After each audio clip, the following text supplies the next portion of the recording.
Political affairs in America have always been unpredictable, but the scale of Donald Trump's present problems is far greater than even seasoned watchers could have expected. When we discuss Trump, we aren't just talking about a former president. We are talking about a person who has become a symbol of deep political division, a reflection of America's financial disparity, and a magnet for both hope and resentment. Yet, what we are observing now goes beyond politics, beyond beliefs. It's the end result of many years of choices, risks, and a system that is now holding him to account. You see, the expectation was that Trump, with his usual bravado and ability to change stories, would get past legal challenges, past accusations, past the political storms that have followed him since before he entered the White House. But here is the catch. The troubles have grown, not shrunk. Legal fights are building up, financial pressure is increasing, and the political backing that once seemed unshakable is showing signs of weakening. When a person who thrives on strength starts to look cornered, that is when the story changes dramatically. Let's be clear. This is not just about Donald Trump as an individual. This is about what he stands for in America's social and political environment. His problems are not happening in a vacuum. They are taking place in a country where wages have not grown, where rising prices hurt, and where regular Americans feel more betrayed than ever by those in power from both major parties. Trump tapped into that frustration. He positioned himself as the outsider, the fighter, the businessman who knew how to fix things. But now, the fighter finds himself surrounded, and the public is beginning to question whether he can keep throwing punches, or if he's about to be knocked out himself. Consider it this way: every charge, every lawsuit, every legal order is not just a legal process. It is a test of whether Trump can keep up the illusion of being invincible, and illusions are important in politics. The moment people stop believing you are untouchable, the moment they begin to think you are vulnerable, everything changes. Friends hesitate, supporters pull back, and rivals sense an opportunity. That's the reality of power. And Donald Trump, for all his skill in branding and self-promotion, is learning the hard way that the system he once used to his advantage is now pushing back against him more forcefully than ever. Now, why does this matter to you, the American public? Because Trump's problems aren't just his, they are ours. They show the instability of a political system that allowed a person like Trump to rise in the first place, and now struggles with how to deal with him as he faces trouble. They show the weakness of our institutions, the bias of our media, and the inability of either party to address the real complaints that gave Trump his base. In other words, his trouble is a mirror held up to the trouble of America itself. So, as we watch this happen, remember this. Donald Trump is in much more trouble than anyone expected, not just legally, not just politically, but symbolically. The myth of Trump, the untouchable, Trump the winner, Trump the strongman, that myth is falling apart right before our very eyes. And once that myth is gone, what remains may not only reshape his future, but the future of American politics for years to come. Donald Trump's growing legal difficulties are not just another part of his long history of arguments. They mark a turning point in how power, responsibility, and politics connect in the United States. For years, Trump created an aura of invincibility. He was the businessman who bent rules to his advantage, the politician who broke every normal rule and somehow came out stronger. But what we are witnessing today is something different, something far more serious. The number of charges, investigations, and lawsuits around him is astonishing, and it raises a crucial question. Can a person who has thrived on showing strength survive when the legal system itself has turned its full attention on him? The key point here is simply that the more the legal pressure grows, the more it shows weaknesses that were long hidden beneath the surface of Trump's boldness. Courtrooms are not like campaign rallies. Judges are not political opponents who can be made fun of or intimidated with nicknames and insults. Proof does not bend as easily as a media headline or a short sound bite, and that is where the trouble gets deeper. Trump is entering places where his usual methods, bluster, delay, and denial, may no longer protect him. Each new case is like a domino, not only threatening his personal freedom and wealth, but also changing how he is seen by his base, his party, and the larger public. Let us remember something important. Legal problems have political results. Every charge, every legal order, Every televised hearing becomes part of a larger story. And that story is important in America, where image often decides political survival as much as reality. When voters and supporters begin to connect a leader with endless court battles, they start asking themselves whether that leader is still the fighter they believed in, or whether he has become a problem. The risk for Trump is not just what judges and juries will decide. It is what millions of Americans watching this legal show will conclude about him. Think about the size of what is happening. He is not dealing with a single investigation, but many stretching across state and federal areas. The variety of issues: business fraud, election meddling, mishandling of classified documents creates a sense of disorder, a web too complicated for even his most loyal defenders to completely dismiss as a witch hunt. This accumulation is what makes his situation unique. One scandal he could manage, two he could fight, but dozens. That begins to look less like being singled out and more like a pattern, a reality that his opponents will use and his supporters will quietly struggle to ignore. Now, here's the crucial catch. Trump's entire political brand has always rested on the claim that he is a winner, a person who uses the system but never breaks under it. If the legal system manages to break that image, if juries or judges make decisions that hold, then the myth of Trump, the untouchable, begins to crumble. And once the myth crumbles, political power crumbles with it. Because in politics, strength is not just about policies. It is about how people see you. The moment Trump looks weak, the moment he looks cornered, the entire foundation of his influence begins to shake. There is also the matter of timing. These legal actions are happening in the middle of an election season, where every headline, every court date, every decision is magnified 100 times over.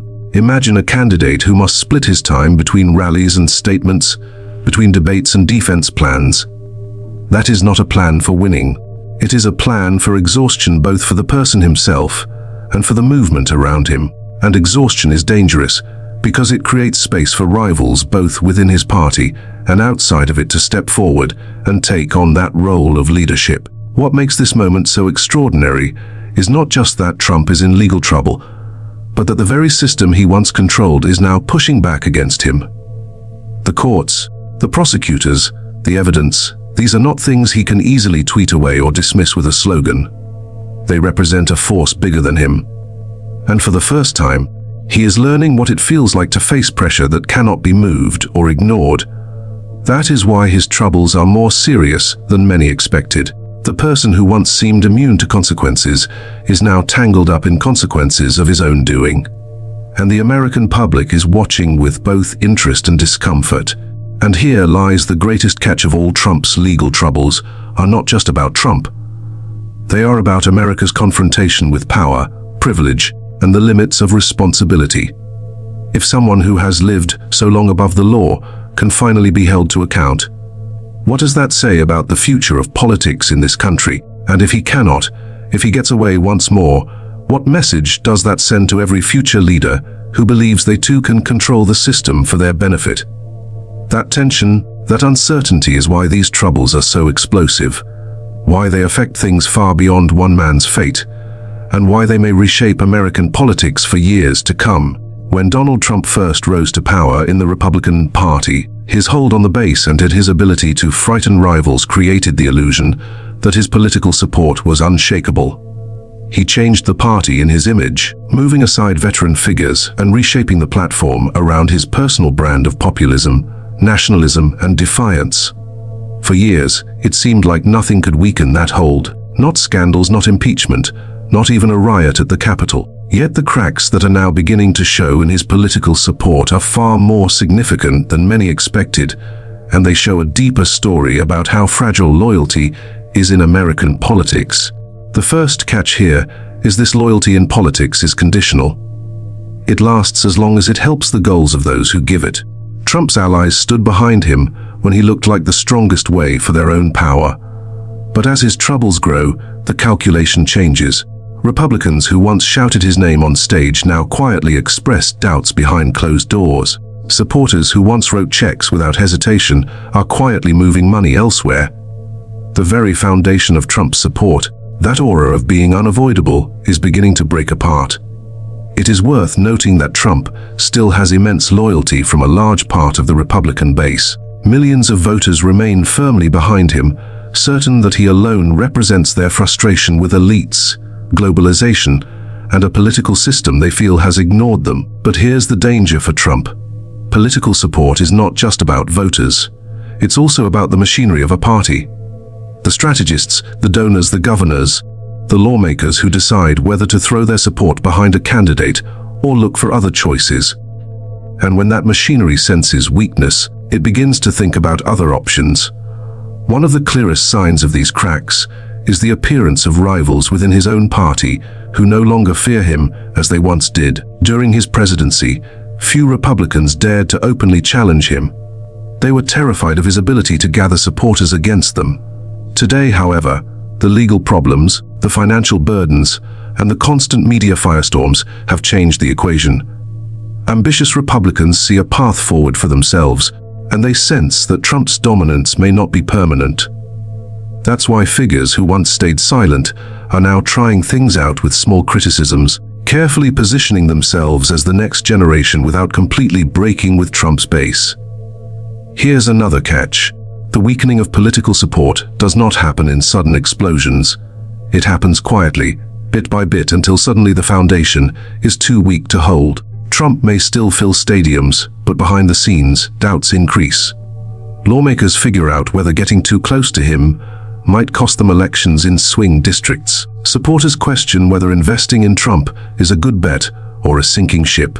Allies begin to wonder if their future lies in holding on to him or in moving away before it's too late. These are the invisible cracks that, once they get wider, can split a political movement apart. The trouble for Trump is that politics is not just about having supporters. It's about forward movement. A campaign thrives on the feeling that victory is unavoidable, that the candidate is moving forward with unstoppable force. When forward movement stops, when doubts enter, when headlines shift from wins to trials, that feeling of being unavoidable disappears. And once it's gone, it is incredibly hard to get back. Trump, who once seemed untouchable, now faces the very real possibility of looking weak. And weakness in politics attracts challengers like a scent attracts sharks. Let us not underestimate the symbolic power of cracks in support. For years, Trump's opponents and critics hoped for that one big event that would bring down his dominance. But politics rarely works that way. Instead, it wears away slowly, almost without being noticed, until the change is undeniable. A governor here refuses to support him. A senator there voices discomfort with his words. A major donor quietly changes loyalty. At first, these seem like small acts of disagreement, but together they signal something much bigger. The confidence in Trump's ability to carry the movement forward is no longer absolute. What makes this particularly dangerous for Trump is that his entire political project rests on the perception of strength. His brand is built not just on policies, but on the idea that he commands total loyalty, that he leads with such force that the party cannot move without him. Once cracks appear, that illusion weakens. And when it weakens, even those who still support him begin to question how long he can last. The moment his allies stop believing he can win, many will stop standing with him at all. And that is the real catch. The cracks in Trump's political support are not just about losing allies. They are about losing the story of being unavoidable that has fueled his entire rise. When loyalty becomes conditional, when allies hesitate, when forward movement stops, the very power that sustained him begins to fall apart. What we are seeing is not the collapse of his movement, but the beginning of a slow, dangerous erosion that could prove more damaging than any single scandal or charge. Trump's financial troubles are a hidden part of his political story that too many people overlook. Yet they may prove to be just as damaging as his legal and political problems. For decades, Donald Trump created the image of the wealthy mogul, the self-made businessman who could pay for his own rise and control the economy to his will. That image was central to his political brand. He wasn't just a politician. He was the billionaire outsider, the person who didn't need the system because he had already mastered it. But here's the catch. What we are seeing today is a Trump who is increasingly burdened by growing financial pressure, and that reality threatens to shatter one of the most important myths he has built around himself. Every lawsuit, every charge, Every courtroom appearance brings with it not only political costs, but financial ones, lawyers, legal teams, settlements. These are not cheap. And when you are facing many cases across several jurisdictions, the bills climb quickly into the tens of millions. For most politicians, that kind of pressure would be unbearable. But even for someone of Trump's standing, this is no small burden. What makes it especially damaging is that Trump's financial empire has always been more fragile than he made it seem. Much of his brand has rested on borrowed money, used assets, and the appearance of success rather than the solid foundation of consistent profit.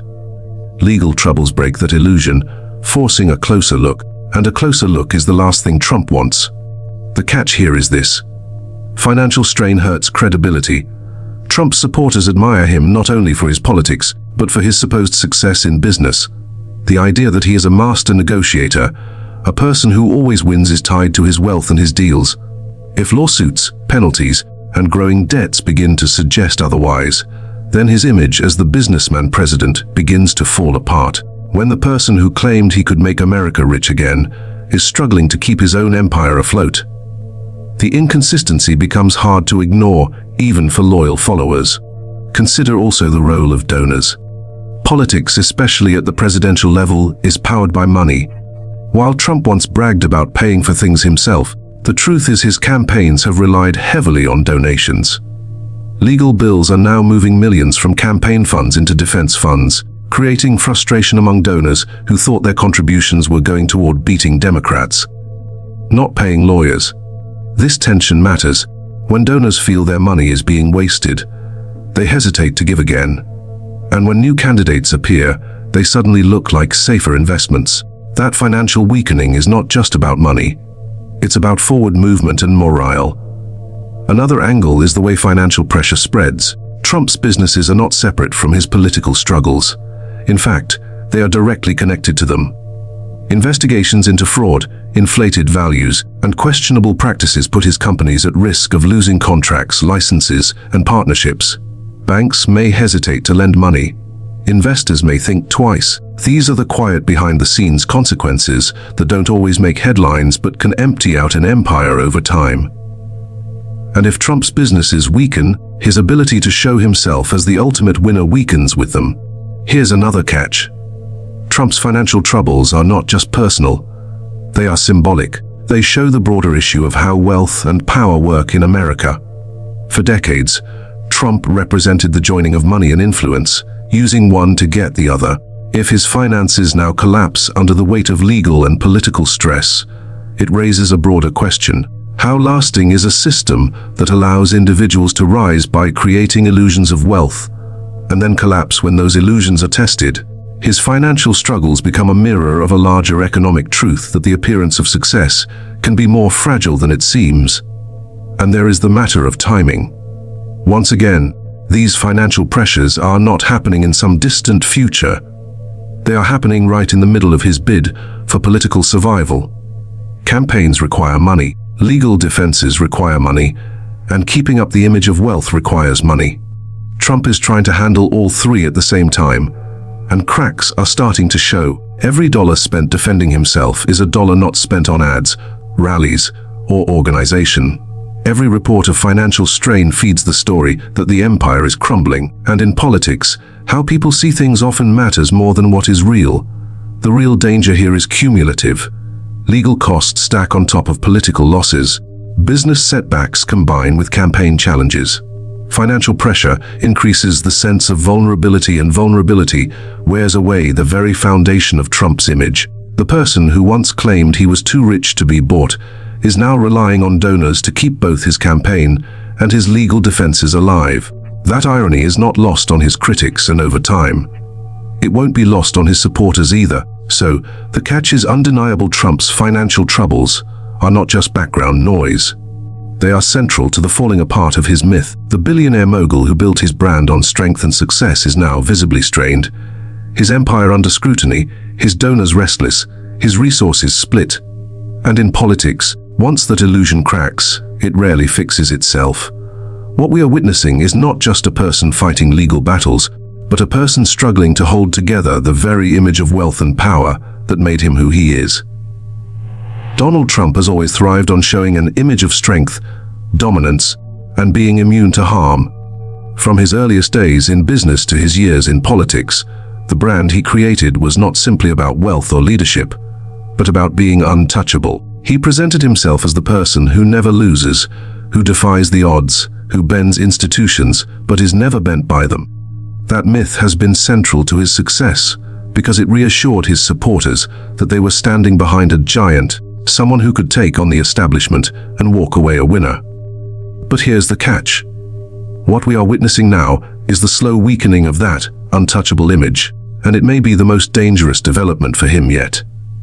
Politics at its core is built on how people see things. A candidate does not just win votes by policies alone. They win by convincing people they are strong enough to carry those policies through. Trump understood that better than most. He made his boldness, his refusal to say sorry, his ability to mock and dominate opponents into a political weapon. That weapon worked because people believed in it. They believed he was too strong to be stopped, too smart to be cornered, too resilient to be broken. The falling apart of that belief strikes at the very heart of his political power. The catch here is simply once the aura of being invincible cracks, it rarely recovers. Every headline about charges, every photograph of him entering a courthouse,